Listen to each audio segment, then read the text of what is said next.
വര്യന് പറയുന്നത് അദ്ദേഹം ഒരു സന്യാസി വര്യനായിട്ട് അദ്ദേഹം പറയുന്നു 10 മാസം ചുവന്ന ആ അമ്മ, അതിനുശേഷം 1 വർഷം മലമൂത്ര വിസർജ്യത്തിൽ കിടന്ന ആ കുഞ്ഞിനെ നോക്കുന്ന അമ്മ, ആ പ്രസവ വേദന ആർക്കു വർണ്ണിക്കാനാകും?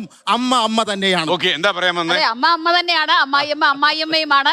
മകള് വേറെയാണ്, മരുമകള് വേറെയാണ്. ആ ഒരു സിസ്റ്റത്തിൽ തന്നെയാണ് പല കാര്യങ്ങളും പോകുന്നത്. നമ്മുടെ സമൂഹത്തില് ഇപ്പൊ ഈ പറഞ്ഞ അമ്മായിയമ്മ മുത്തം കൊടുത്ത് വിടുന്നതൊക്കെ കേൾക്കാൻ എന്തൊരു രസമാണ്.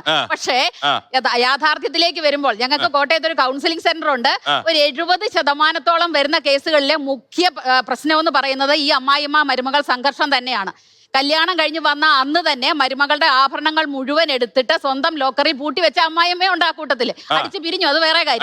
അടിച്ചു പിരിഞ്ഞു. അപ്പൊ അങ്ങനെയുള്ള ധാരാളം ആൾക്കാര് ഈ ലോകത്തുണ്ട്, ഈ നമ്മുടെ നാട്ടിൽ തന്നെയുണ്ട്. കാലം ഒത്തിരി മാറിയെങ്കിലും ഈ കാര്യത്തിൽ വലിയ മാറ്റം ഒന്നും വന്നിട്ടില്ല എന്നുള്ളത് സ്വതന്ത്രമാണ്. തീർച്ചയായിട്ടും അതിനനുസരിച്ച് അമ്മായിയമ്മമാര് മാറുന്നുണ്ടോ? മാറണം.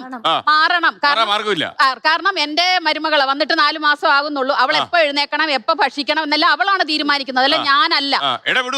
തീർച്ചയായിട്ടും ഇല്ല. മോള് വരുമ്പോഴത്തേനും അമ്മയെ ഗുഡ് മോർണിംഗ്, സോറി കേട്ടോ എന്ന് പറഞ്ഞു. കാരണം എഴുന്നേറ്റ് താമസിച്ച് വന്നതിന്റെ ഒരു ചെറിയ ചമ്മലോടെ അവള് വരുമ്പോ ഞാൻ പറയും എന്തിനു സോറി പറയണം, അത് നിന്റെ ഇഷ്ടമാണ്, നീ എപ്പോ എഴുന്നേക്കണം എന്നുള്ളത് നിനക്ക് തീരുമാനിക്കാം, അത് അവരുടെ ഇഷ്ടമാണ്. ആവശ്യമില്ലാതെ അവരുടെ കാര്യത്തിൽ ഇടപെടരുതെന്ന് എപ്പോഴും എന്നോട് ഭർത്താവ് പറയുകയും ചെയ്യും. അത് അവര് വേറെ കുടുംബമാണ്. അല്ല, അങ്ങനെ ഇടപെടാതിരുന്ന ഒരു ഗുണം ഉണ്ടാവും, വലിയ അടിയും തലയില്ല പോവാം. അതെ, തീർച്ചയായിട്ടും.